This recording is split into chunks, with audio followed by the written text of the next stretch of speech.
Jeg har jo lavet en lille guide til, eller addon hedder det jo. Så starter jeg lige sådan ved at højreklikke på en channel eller så videre.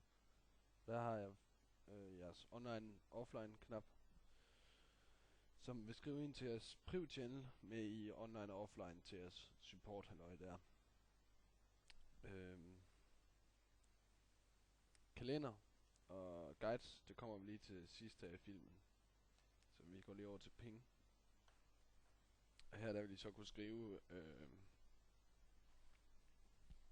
IP'erne ind til jeres server. Og nu skriver jeg bare noget tilfældigt noget for at vise jer det konkret. Det var en lidt for høj IP. Og så er det bare at trykke 1, og så slet det hele, og så tilføje alle de andre IP'er. Og så er det blive listet hernede. Og så er det bare vælg den, ping den. Og så kommer man ud med resultatet. Det skal lige siges, I skal være meget sikre på, at I indtaster en korrekt IP. Det vil sige en IP, der eksisterer. Og som nok skulle være online, kunne jeg forestille mig. For eksempel indtastet af min egen IP, så vil det gå grueligt galt. Det var vist den der. Så den kommer med en meget tryg advarelse her allerede. Og den for anmodningen fik timeout. Og det vil være rigtig dumt bare at klikke et eller andet sted på Mirk nu, fordi så vil det begynde at crash. Sådan her. Hvis det sker, så er der ikke andet end at bare vente til det her kommer op. Fordi når det kommer frem, så holder Mirk op med at crash. I skal ikke begynde at control alt delete, hvis den er ved at crash. Det skal nok ordne sig. Jeg kan desværre ikke gøre noget ved det. SBNC commands, lige en sidste ting.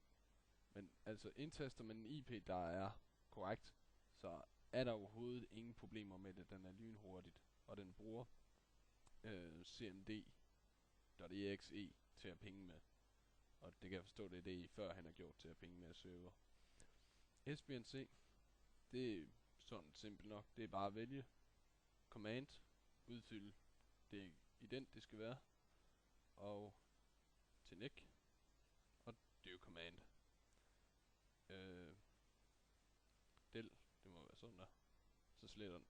Læg mærke til, når jeg vælger en af dem herop, så kommer den også kort her med en beskrivelse af, hvad det er, der commanden den gør.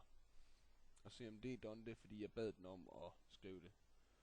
Og når man trykker cmd, do cmd hedder det, så bliver det skrevet til jeres priv channel. Det kan jo selvfølgelig I er på den. Kalender. Det er sådan et fint lille stykke her med tilbageknapper. Frem, home og tilføje event. Det vil sige tilføje til kalenderen. Og Larsen han har været lidt humoristisk her og tilføjet, det er hans fødselsdag den dag der i morgen. Og jeg har herover at jeg ikke er på i aften, fordi jeg er fuld. Og ved at tilføje en event, der er det op og klik på tilføje event. Og så vil der komme den her frem. Der er login herop. Eller det vil der komme til at starte med at logge ind. Jeg er så logget ind som admin lige nu. I skal alle sammen vist nok have jeres egen bruger.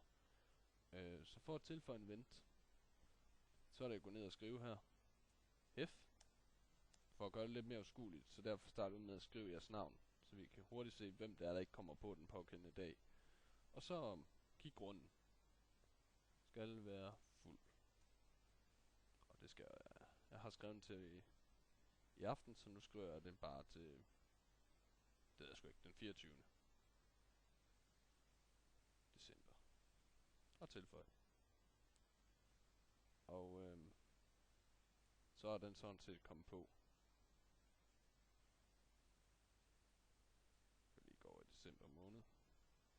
Ganske rigtigt. Hæft skal være fuldt den 24. Læg mærke til det december. Så det virker strålende. Guides. Det er sådan set bare guides. Og der kommer den op med en lille dialog. Og det er sådan set bare at vælge guidesene. Jeg har kun lige lagt en ud for sådan ganske kort. Og sådan ser det ud, og der er så scroll bare over i siden til at rulle ned med, hvis der er noget, der er for langt. Og det er internetbaseret det her. Det var guides også, der bruger den internettet til at vise frem med.